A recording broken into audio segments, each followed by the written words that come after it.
आज आपण जाणून घेणार होतो गडावरील पाण्याच्या टाक्यांबद्दल।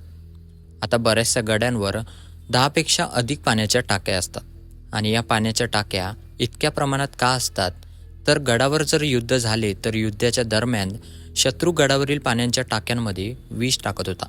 त्यामुळे या पाण्याच्या टाकीतील पाणी विषारी होत होते आणि याच कारणामुळे जरी शत्रूने 1 ते 2 पाण्याच्या टाक्यांमध्ये विष घातले तरी ते 1 ते 2 पाण्याचे टाके सोडून बाकीचे पाण्याचे टाके हे पिण्यायोग्य असायचे आणि त्यामुळेच एकापेक्षा अधिक पाण्याच्या टाक्या आपल्याला गडावर बघायला मिळतात।